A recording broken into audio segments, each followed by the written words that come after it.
حدیث کے ضعیف ہونے کی کتنی وجوہات ہوتی ہیں اور سند کسے کہتے ہیں؟ حدیث کے ضعیف ہونے کی ایک وجہ تو یہ ہوتی ہے کہ راوی کے بارے میں علماء کا قول ہے کہ ضعیف ہے. دوسری حدیث کے ضعیف ہونے کی وجہ یہ ہوتی ہے کہ اس میں کوئی ایسی خفیہ علت ہوتی ہے جس کو محدث ہی سمجھ سکتا ہے. اس کو کہتے ہیں معلول حدیث ہے، یعنی محدث اس کو ڈیفائن نہیں کر پاتے کہ یہ وجہ ہے، بس وہ ماہر محدث کہتے ہیں، اس کا ذوق بتا رہا ہوتا ہے کہ یہ ایسے ہمیں ملتی ہیں. امام مسلم نے ایک حدیث کو صحیح قرار دیا، امام بخاری نے اس کو معلول کہہ کے اور اس میں بڑی خفیہ علت نکال کے دکھا دی انہوں نے. تو یہ بہت ماہر فن کا کام ہے. آج کل لوگ کیا کر رہے ہیں، جو یوٹیوبرز ہیں نا، بیٹھے ٹھک سے گوگل پہ لکھا ضعیف تو فتویٰ دے دیا کہ یہ کیا ہے، ضعیف. ٹھک سے گوگل سے پوچھا، اس نے لکھا صحیح ہے، فتویٰ دے دیا کیا ہے. اتنا آسان ہوتا تو محدثین نے اس میں عمریں نہ کھپائی ہوتی، علم حدیث کے 2-2 3-3 سال کے تخصصات نہ ہوتے. سمجھتے ہو کہ نہیں سمجھتے؟ اور بہت سی تو پورا ایک چیپٹر ہے.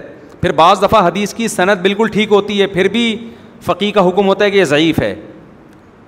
وجہ اس کی کیا ہے کہ وہ دوسری حدیثوں کے خلاف ہے. اس کو کہتے ہیں شاذ. منکر بھی کہا جاتا ہے.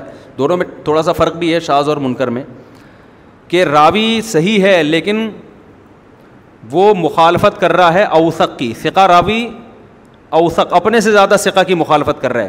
مثال کے طور پر دیکھو، ایک حدیث ہے بخاری میں، وہ بالکل صحیح حدیث ہے، یا کسی اور کتاب میں بالکل صحیح سند ہے، لیکن اس سے بھی زیادہ صحیح سند سے جو صحابی روایت پیش کر رہے ہیں اس کے الفاظ کچھ اور ہیں.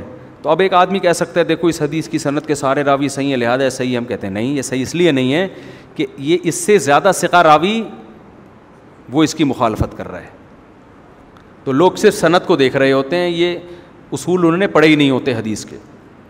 پھر ہر مجتہد کے اپنے اصول ہیں.